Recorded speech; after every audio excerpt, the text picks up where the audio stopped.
What's up, and welcome back to another episode of the Black Shirt Bourbon Society, the show that teaches you about the world of whiskey. Whether you are new to whiskey or a seasoned drinker, this is your place to sip, learn, and share the stories behind the bottles. Today, we're going to Cape May, New Jersey, to Nauti Distillery. We have two great products to talk about. So let's do some drinking.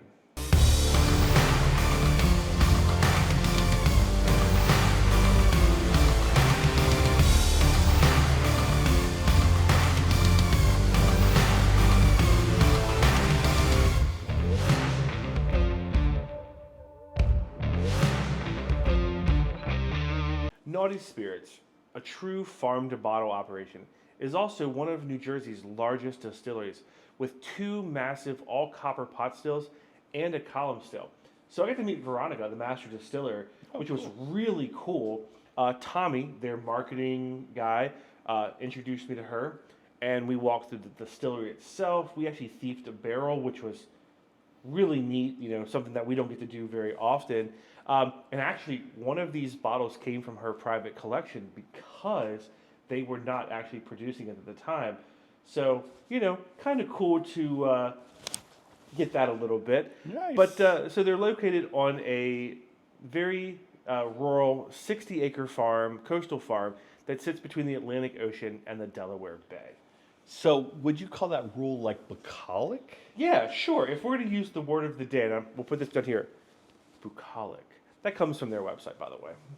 So they are unique to New Jersey as much as what they grow on their farm to produce their spirits. So they actually grow what they use for their grains in a lot of cases. They have tours, they have tastings, live music, special events, indoor and outdoor games, and frequent food at their farm, which makes Nauti Spirits the ultimate farm-to-spirit destination. Yeah, it was a great location. They had tables and chairs and fire pits set up outside, which kind of reminds me of Another Black place? It's, Yeah. where we go to hang out.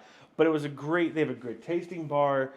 They were doing a paint night while I was there in the distillery, so that was a really cool part of things. But without further ado, let's just get into this drinking. So we'll be right back.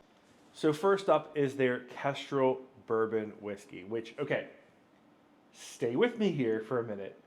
Okay. It's aged for 8 months. 8 months. 8 months. Okay. But it's really not that light for 8 months. Okay.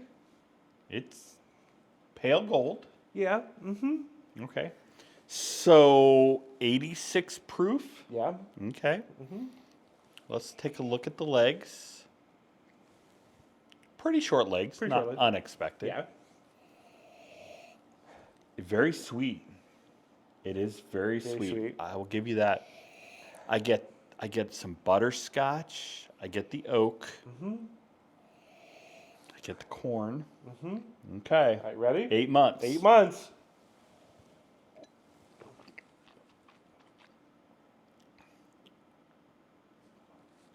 I'm impressed.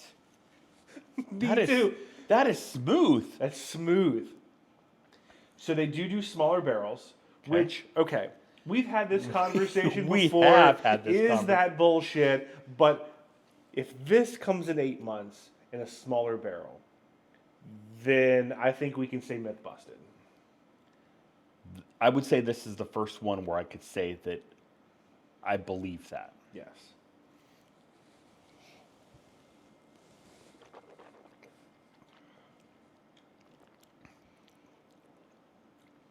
Smooth, butterscotch, caramel, vanillas, short finish. Mm-hmm. I have to admit, though, I would love to see this in a 4 or 5 year. Oh, yeah. 4 or 5 years from now, this is going to be outstanding. Yeah. Yeah. So I'll give you a little history when I was talking to Veronica. So she actually came across Nauti on a Craigslist post who was looking for an assistant. She worked with them for a while, and then she decided to take a job in Arizona to do single malt, which, to me, Arizona is the place that I would go for single malt. No. Okay. Whatever. Yeah. Yeah. learned from some master distillers in Arizona, and then came back as the master distiller at Nauti, and is using some of that knowledge of single malt Okay. in the distillery. And I pick up some peatiness, some smokiness from this. So, and I think they're using the same malting house as Little Waters, which again we said was a very New Jersey thing. Yeah. So again, keeping it grain to glass. Nice. Excellent. All right, so did I do pretty good on this one? You did. Let's try number 2. Let's try number 2. We'll be right back. All right, so we have Red Tail Whiskey. Now, this actually came out of Veronica's personal collection because they did not have any for sale when we went.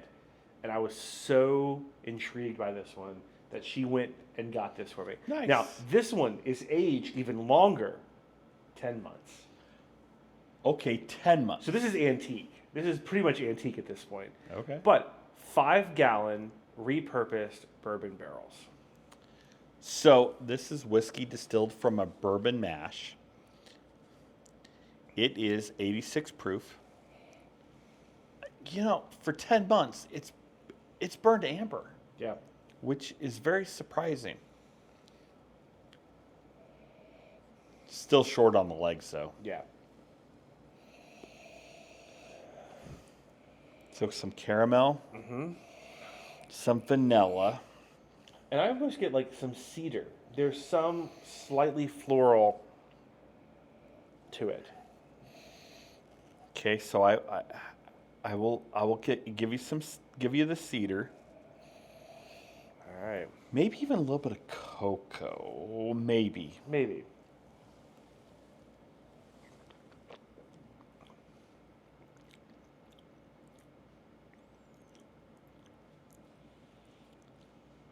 So oaky.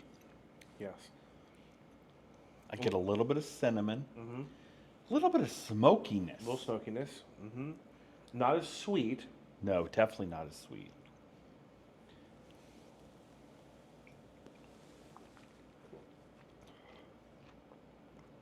But has a corn flavor.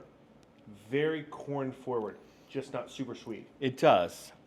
And I'm thinking that cedar plays through to the palate as well. Yes. Short to medium finish. Yeah. There's a slight single malt funk to it. There is. I'm not mad at. No, definitely not. So did I do good? For 10 months, I think you did really good. Again, I cannot wait to see this in a 4, 5, 6 year product. Oh, absolutely. This is going to be. This is next. This is next. Okay, so we're gonna go visit Veronica again. Yes, we will be back in a few years for sure. Okay, so if you guys enjoyed this episode, don't forget to like, comment, and subscribe. Until next time, this is the Black Shirt Bourbon Society. Drink safe, y'all.